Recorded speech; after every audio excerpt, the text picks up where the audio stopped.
Yeah! Metal Mouth Media here with Bookakee. What up? How's it going? Fantastic.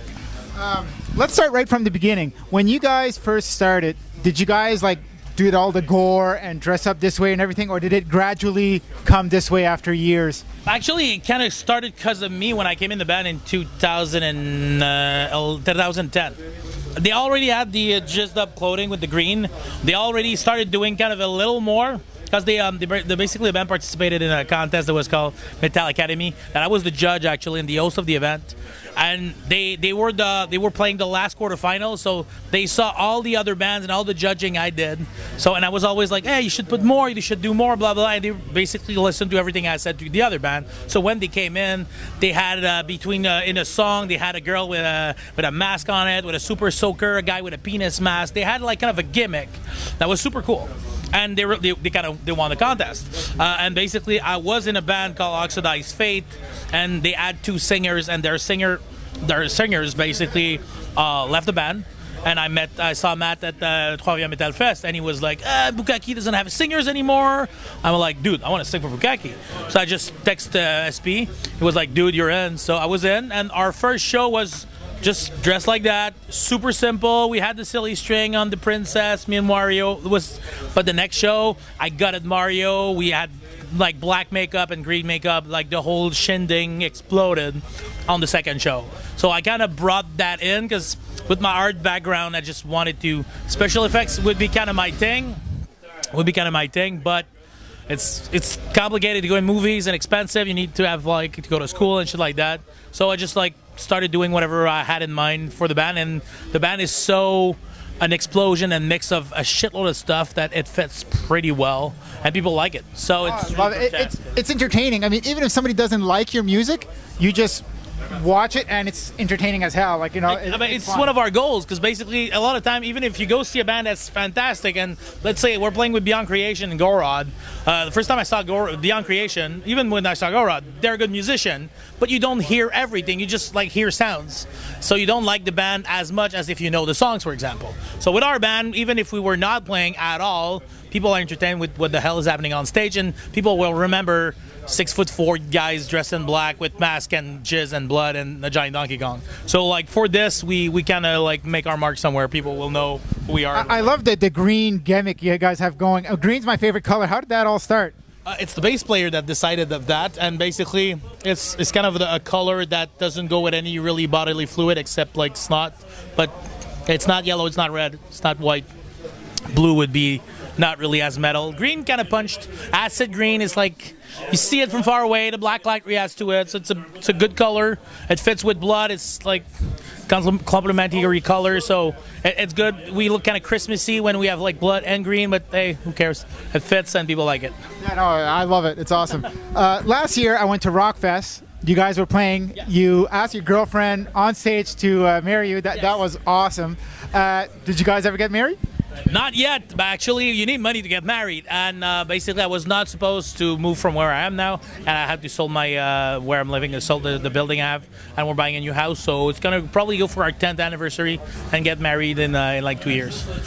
We'll take our time. Like I needed a great moment to ask her at Rockfest in front of 3,000 people was like the best. So speaking of Rockfest, you guys have played all the biggest festivals in Canada. You guys played a Heavy MTL and Rockfest and all these great festivals.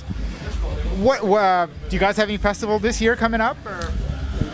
For us, we're playing Grind Your Mind in Quebec. I don't know exactly what city, but we're playing Grind Your Mind. We're playing a little contest again. We're playing the Lévis-Ville du Rock. We're on the half finals now. So, but big festival-wise, no, not yet. Not this year. We have a new stuff that's coming up, a new album, like for the other 216. So we'll see. And we don't decide to play for big festivals. So we'll see. We want to go to Europe or the States next year. So we're going to let the new album punch in, try to get a label. That's why we're touring big bands like Benighted and Gorod. We try to kind of... Well, speaking of new album, it's been a few years since your last one. Are you guys working on anything else? Because I'm desperate for more Bookakee. But it's been a few years. We got the first one out at the end of 2013. So let's say it's been like 2 years. And the end of 2016 will be a full 2 year. But yes, by the end of 2016 we're coming out. We have at least a good a good 40-minute music, like musically done. The guitar is done, recorded. We're gonna record the drum with and the vocal with Chris Donaldson from Cryptopsy, and he's gonna mix the whole album, and we'll see for the we'll see what we'll do for the mastering. But for the moment, it's gonna be like with. And we also have a new. I want it to be a surprise, but yes, we're doing another Nintendo cover, Mario World. So we're gonna try to see what kind of props we're gonna have. Probably we'll bring back Mario, but in another way. Donkey Kong's gonna disappear after 2 years. We use that suit a lot. So yes, we have a lot of new shit tonight. We're playing a new song. So if you want to hear new stuff, it's a really complicated song. The new stuff is more complicated or more melodic. It really is. It's a lot more. There was more variation than there ever was in Bookakee. So you'll see new stuff. And your last album, you did the artwork, right? Yes, I do all the artwork, all the shirts, the logo, the cover. Fucking sick and amazing. I just realized that the other day you did it because I was looking at the cover and I'm like, man, that's so amazing. Then I was looking on the Facebook and they said you did it, and I was like, what? Do you do a lot of art? And is there anywhere we can see all your art? And You can't, not all my art. I don't do that much because I don't have time to have a day job, and I have a son, and I have a band. Basically, the band takes a lot of time, and doing art is extremely complicated because you need money to make art, but to have money, you need to work. So there's the paradox of you have no more time to do your art. So I have a Facebook page, Necrophile Langelier, an artist page. You can find it on my own Facebook. It's easy to get. But yeah, I have a lot of stuff you can look at.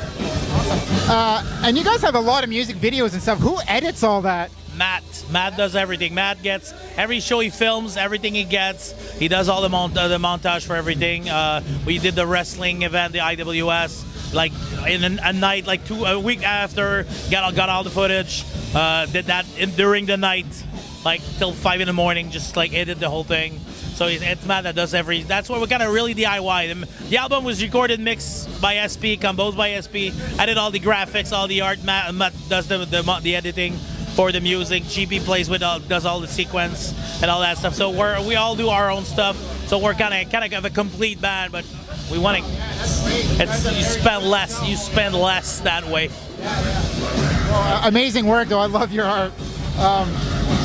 And with all the stuff that you guys are filming, there's so much footage. You guys ever thought of releasing like a DVD behind the scene and live footage and stuff? Because when I watch, I'm a big fan of bands, and when I watch behind the scene, I feel like I get more connected to the band because I get to see what they're like, and then to see them play live, I feel more connected.